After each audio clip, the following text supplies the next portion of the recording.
News et informations concernant Manchester United, c'est ici que ça se passe sur Legacy United. Donc, n'hésitez pas à liker, à commenter, à vous abonner. Ça donne énormément de force, mais aussi ça soutient énormément la chaîne. Donc, l'équipe, aujourd'hui, nous allons parler rumeurs mercato. Que ce soit côté départ, que ce soit côté arrivée. Et aussi, il y a quelques points que j'aimerais revenir. Sur ce, à tout de suite. La famille, bonjour à vous, j'espère que tout va bien pour vous.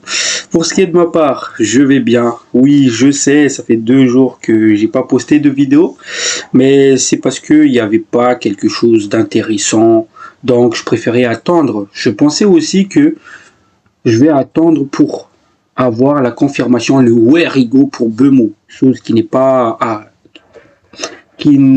arrivée jusqu'à maintenant. Donc voilà, mais malgré tout cela, il y a quand même quelques informations intéressantes que j'aimerais partager avec vous. Rumeurs mercato, rumeurs concernant l'effectif du club, etc. Donc avant de commencer, j'ai sélectionné 2 commentaires et je vais y répondre avec vous. Premier commentaire du jour. Donc, ça nous dit « Bonjour, avant je voudrais vous remercier pour vos interventions. Merci beaucoup, c'est moi qui vous remercie pour le soutien, pour les commentaires. Ça me permet aussi de comprendre vos idées. Donc c'est pour ça que je précise bien, n'hésitez pas à commenter les gars, parce que c'est quand même bien qu'on puisse échanger, partager nos idées. Donc ça fait grave plaisir. C'est vraiment à saluer. Concernant Manchester United, on a eu un problème d'intelligence avec plusieurs de nos joueurs. Ils ne savent pas quand faire un centre ou quand tirer. Si Amorim parvient à formater leur palette intello-footballistique actuelle et après les inculquer sa vision du jeu, je pense bien que la tendance sera inversée. Et quand on aura une nouvelle donne à Manchester United. Et je suis tout à fait d'accord avec cela. C'est que comme on le dit assez souvent, dans cet effectif, il manque beaucoup de key-foot. Les joueurs prennent les mauvaises décisions systématiquement, ils comprennent pas le jeu. Et ça, Ruben Amorim, il l'a souligné à plusieurs reprises. Il faut que les joueurs comprennent le jeu. Et comprendre le jeu, ça c'est relié avec le key-foot, justement. Donc, évidemment, ça commence à combiner, à faire des dédoublements. Ça commence même à faire des centres. Par exemple, je prends l'exemple de Garnacho. Garnacho, avant l'arrivée d'Amorim, c'était aller tout droit, je fais tout par moi-même, je tente des frappes impossibles, j'essaie d'être le héros du match. C'était ça Garnacho. C'était brouillant, c'était énervant, mais c'était quelque chose qu'il a réussi à corriger, parce qu'on a vu au fur et à mesure Garnacho faire des centres, et justement essayer de trouver à plusieurs reprises les joueurs sur des centres en retrait, des centres à mi-distance, à mi-hauteur, etc. Donc on voit vraiment que Garnacho, par exemple, il a évolué. Mais cette évolution-là, c'est dû aussi au coaching de Ruben Amorim, son management et tout. Parce que, rappelez-vous, face à City, il a écarté Rashford de Garnacho. C'était un moyen de faire passer le message. Évidemment, Garnacho, il l'a compris, donc il s'est amélioré. Et notamment dans le jeu, dans les sorties de balles, on s'est beaucoup amélioré dans cela. On arrive à se créer des occasions. Et le problème, c'est qu'on a des problèmes de finition parce qu'on n'a pas des tueurs devant. Donc oui, clairement, c'est ça le problème de Manchester United. C'est cet manque de intello footballistique, le key foot. Et c'est là que ça va changer la donne parce que Manchester United est en train de pallier ce problème-là via des recrutements justement parce qu'on a besoin de résultats tout de suite. Et on a vu ça, par exemple, Cunha, c'est un joueur avec beaucoup de kick-foot. Bemou, pareil. J'ai regardé plusieurs vidéos sur Bemou et notamment aussi avec les matchs qu'on a eu face à Brentford. On a vu un Bryan Bemou vraiment très très intelligent dans sa manière de jouer, dans son placement, dans ses courses, dans ses centres. Il prend systématiquement les bonnes décisions. Et ça, c'est des joueurs qui pourront changer la donne côté Manchester United. C'est ça qu'on a besoin actuellement. C'est de partir sur une base de joueurs qui connaissent le championnat, qui ont ce kick foot Et après, justement, petit à petit, inculquer cette règle-là à tout le groupe. Parce que, rappelez-vous, on ne peut pas changer tout l'effectif d'un coup sur un mercato parce qu'on n'a pas d'argent.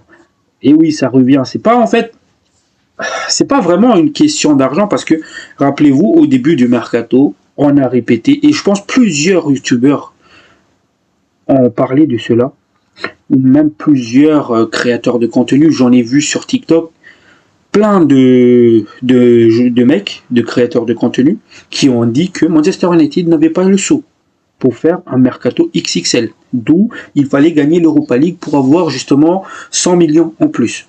Pourtant, là, si on regarde le mercato qu'on est en train de réaliser, Cunha 62,5 millions de livres, là, Bemou à peu près la même somme. Déjà, avec les deux joueurs, on monte facile à 150 millions de livres.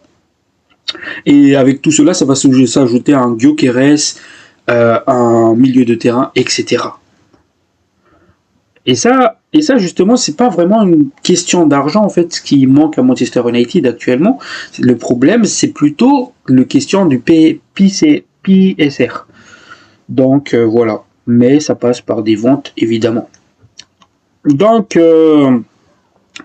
justement, on veut partir sur une base de joueurs intelligents et petit à petit, en fait, avoir un groupe soudé, un groupe qui a une autre vision, une autre mentalité. Et petit à petit, en fait, Ruben Amorim va les formater. Et les beaux jours arrivent, les gars. Ça, j'en doute pas. J'en doute pas. Parce que ce qu'on est vraiment en train de faire, c'est vraiment quelque chose de grand, du jamais vu. Parce que les joueurs qui arrivent, c'est les joueurs que Ruben veut vraiment. C'est pas le club qui impose ces joueurs-là au coach. Parce qu'il y avait eu cette interview de Van Gaal qui disait que Manchester United, c'est pas un club de foot, c'est plutôt un club commercial. Le manager, il n'a pas le choix. C'est le club qui impose les joueurs, donc le manager doit s'adapter via ces joueurs-là. Grosso modo, c'est ce qu'il a dit. Et ça, c'est quelque chose qui a été corrigé en interne. Là, le board et Ruben Amorim travaillent main dans la main pour reconstruire cette équipe. Et ça passe, encore une fois, par des recrutements, par de l'entraînement. Et petit à petit, ces joueurs-là vont avoir le vision du jeu. C'est comme ça que moi, je vois les choses, les gars. Donc oui, les beaux jours arrivent. Et comme je l'ai dit à plusieurs reprises, il faut pas... Comment dire ça ? Il faut pas rêver pour l'année prochaine. Comme quoi Manchester United va directement... à partir de ce mercato, va directement remporter la Première Ligue derrière. Évidemment, je ne dis pas que la chance pour gagner la Première Ligue derrière, elle est nulle, mais ça reste compliqué. Ça reste très très compliqué. Pour moi, l'objectif, c'est clair, c'est se qualifier en Europe, c'est-à-dire finir dans le top 6. C'est une très très belle objectif si on arrive à l'atteindre à la fin de la saison prochaine. Et comme je l'ai dit aussi, pourquoi ça va être très très dur de finir direct champion dès l'année prochaine, c'est que, regardez par exemple Liverpool, ils se renforcent aussi lors de ce mercato. Parce que là, ils sont en train de réaliser aussi une bonne mercato, avec l'arrivée de Wirtz et de potentielle arrivée de Kerkez. Et surtout, leur mercato n'est pas fini, avec Arsenal qui se renforce aussi, avec un numéro 9 qui va arriver, avec Zubimendi qui arrive dans le milieu de terrain. Un Manchester City qui est en train aussi de réaliser un mercato XXL, alors que ces équipes-là, que je viens de citer, c'est des équipes qui ont fini dans le top 5 cette saison. C'est pour cela que je dis que ça va être très très compliqué. Donc il faut être réaliste. Et je pense vraiment que ça va changer la donne. J'ai confiance en Ruben Amorim. Donc, deuxième commentaire du jour. Ça nous dit, Ratcliffe nous a sauvés en injectant 200 millions dans la dette. Il a mis un vrai staff et une direction sportive et ça recrute intelligemment. Il faudrait commencer à les encourager en vrai. Pendant que Jassim, le fantôme, voulait ramener Rooney en tant que truc. Ah les gars, je savais pas qu'il voulait ramener Rooney. Ou du moins peut-être que je l'ai loupé celle-là, cet enfant. Rooney en tant que coach, c'est pas le Rooney en tant que joueur. Il a foiré en tant que coach. Mais j'espère que au fur et à mesure du temps, il va s'améliorer. Mais honnêtement, c'était pas l'homme de la situation Rooney à Manchester United là maintenant. Donc, je suis plutôt content qu'il n'ait pas venu si c'était pour mettre Rooney en tant que coach, évidemment. Et c'est vrai aussi que Ratcliffe, les gars, c'est vrai que dans ma dernière vidéo, j'ai dit que je les aimais pas, mais je les aime pas parce que ils ont fait des décisions que je trouve inutiles et qu'il y a d'autres solutions à la place. Mais n'oubliez pas, oui, c'est vrai qu'ils ont injecté à peu près 300 millions de livres dans le club. Et ça, c'est quelque chose que les Glazers n'ont pas fait et que Ineos a fait. Il a changé le board parce qu'on n'avait que des incompétents là avant, ou d'Edouard, je sais plus qui l'autre là, c'était des incompétents. Il nous ramène un vrai board. Omar Beralda, Jason Wilcox, Christophe Vivel, des premiers de la classe, les gars, des intellos. Et on voit le fruit via les recrutements, via la nouvelle refonte du club, nommé Ruben Amorim en tant que coach, un coach qui a une philosophie de jeu, un coach qui est têtu, qui est buté, qui ne veut pas s'adapter aux joueurs, mais qui veut que c'est les joueurs qui s'adaptent à lui. Malgré les défaites, il maintient sa philosophie. Quelque chose qu'on reprochait avec Eric, les gars. Eric Ten Hag, on lui reprochait quoi? Le fait de s'adapter aux joueurs. Et surtout les coûts de mercato que ces nouveaux boards a fait. Hein. Eden Even, 1 million, les gars. 1 million. Obishido, Sekou Kone. Donc c'est quelque chose, oui, tout à fait à souligner. Ratcliffe, il s'est justifié justement sur ses choix par rapport au licenciement des personnes dans les bureaux. Il disait, je ne comprends pas, dans une période où tu perds de l'argent, tu décides d'embaucher des nouveaux salariés. Donc, moi, je vais licencier beaucoup de salariés, mais cette décision-là, c'est dur à l'heure actuelle, mais dans le futur, on va avoir un Manchester United qui va être stable financièrement. C'est ce qu'il a dit dans son interview, Ratcliffe. Donc, oui, tout à fait. C'était des choix aberrants des Glazers, encore une fois. Dans une période où tu perds de l'argent, tu décides d'embaucher toujours plus. Donc, ce choix-là, je peux le comprendre. Mais par exemple, les choix où je dis j'ai des doutes, par exemple, sur le fait de se débarrasser de Ferguson, de son poste d'ambassadeur du club. Les gars, c'est le légende, il faut le respecter. C'est pas comme si il était payé à des millions de livres.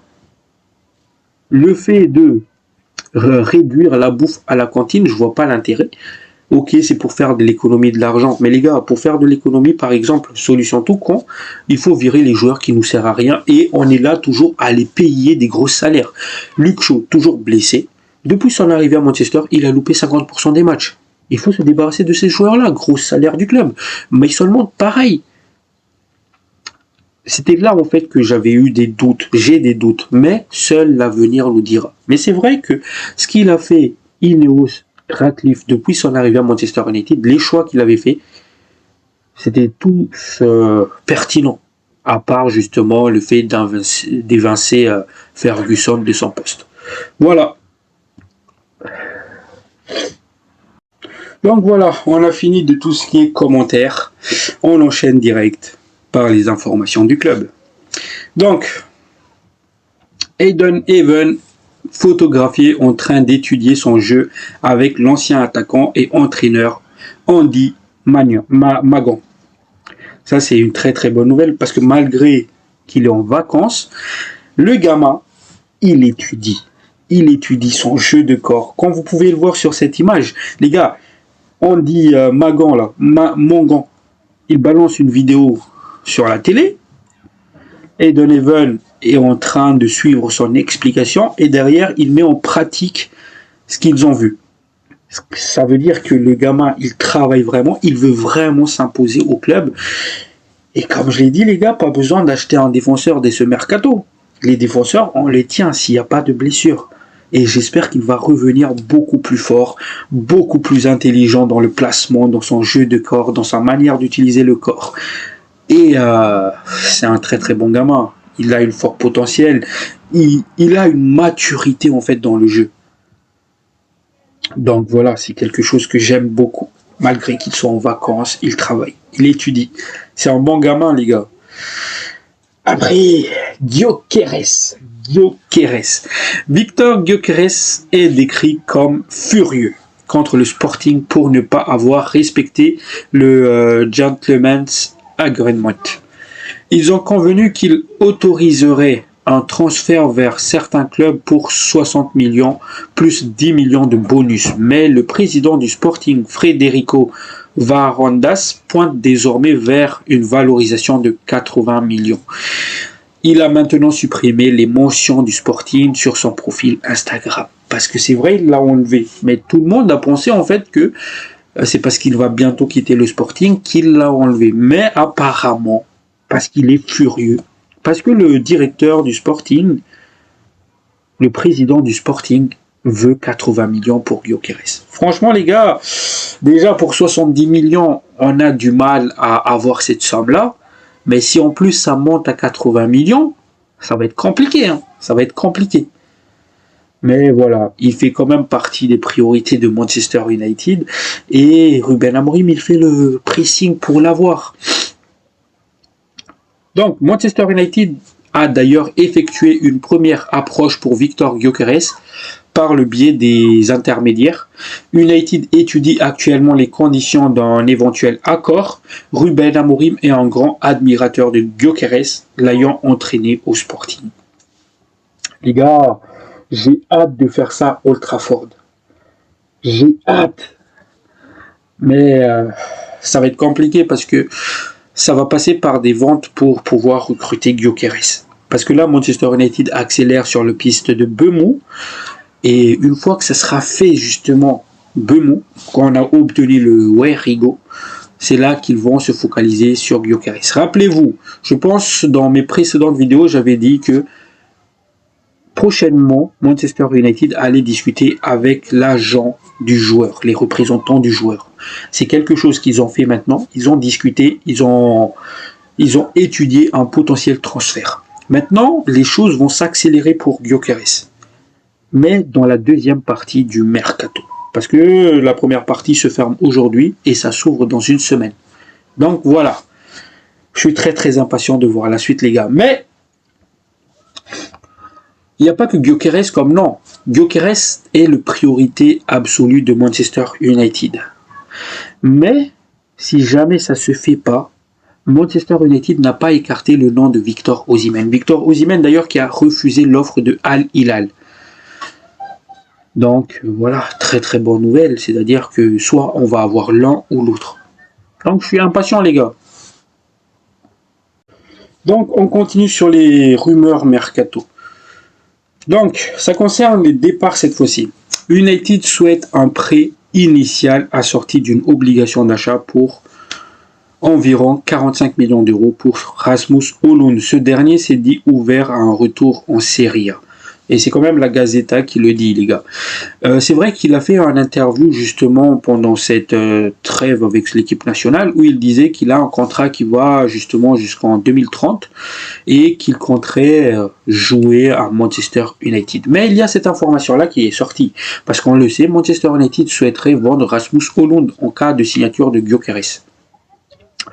Donc là, il y a l'Inter Milan qui est très très intéressé par Rasmus Højlund. Et rappelez-vous, dernière vidéo, j'avais dit que ça dépendra du nouveau coach Chiviu, il me semble, si il veut de Rasmus Højlund. Et apparemment, le nouvel entraîneur de l'Inter Milan est intéressé par le profil de Rasmus Højlund. Donc c'est quelque chose qui va prendre de l'ampleur, je pense, dans la deuxième partie du mercato. Et c'est vraiment une piste à surveiller parce que voilà. Maintenant, ce qui me dérange un peu, c'est le prêt avec obligation d'achat. Parce que rappelez-vous, on a mis pareil sur Sancho, hein, une obligation d'achat, sauf que Chelsea a payé une amende de 5 millions de livres pour justement annuler l'obligation d'achat. Cette fois-ci, il ne faut pas mettre cette clause-là, du moins il faut le mettre à un prix élevé pour empêcher l'Inter de Milan d'annuler l'obligation d'achat. Et seulement là, j'accepterai de faire cela. 45 millions pour Rasmus Højlund, je pense que c'est une somme acceptable.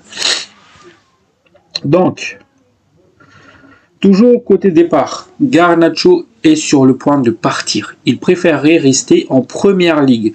Chelsea mène la course à sa signature suivie de près par Arsenal. Les prétendants se manifestent. Chelsea va pas tarder à formuler une offre à Manchester United. Il y a aussi Arsenal qui le regarde de très très près. Mais les gars, n'oubliez pas, il y a aussi Aston Villa qui est en train de préparer une offre. Et je pense que le cas Garnacho, ça va se faire assez vite. Et c'est ce qu'on espère d'ailleurs parce qu'on a besoin d'argent pour financer le mercato côté Manchester United. Donc, toujours côté joueur de Manchester United, cette fois-ci, Manchester United n'est pas pressé de signer un nouveau latéral cet été. Et c'est quelque chose justement que j'avais précisé aussi pour répondre à un commentaire dans ma précédente vidéo, que Manchester United ne souhaiterait pas recruter un latéral. Là, du coup, un piston.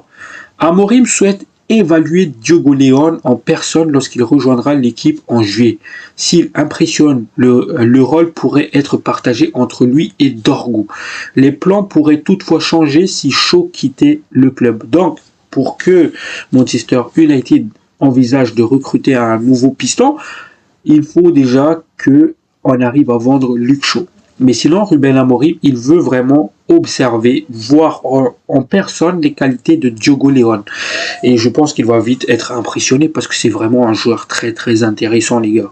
Pour avoir vu quelques matchs de Diogo León, je peux vous le garantir qu'il va choquer plusieurs personnes. Donc, côté départ toujours, la Juventus est en pourparlers avancé pour signer Anthony pour 45 millions d'euros cet été.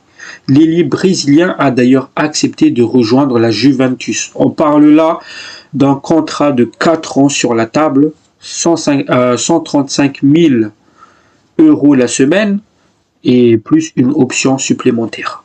Les gars, on le sait très bien que Manchester United souhaiterait se débarrasser de Anthony et apparemment, il y a la Juventus qui aimerait le récupérer.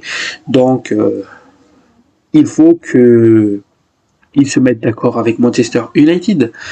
Mais, selon les rumeurs, ils sont en discussion avec Manchester United. Et les gars, ça pourrait nous faire du bien si ça se fait assez vite. Encore une fois, il y a Garnacho, Anthony. Ça, c'est des transferts qui peuvent s'effectuer très très vite. Et si on arrive à le faire, nous pourrons justement continuer notre mercato, signer Gyökeres, signer un milieu de terrain, etc. J'espère que ça va se faire maintenant.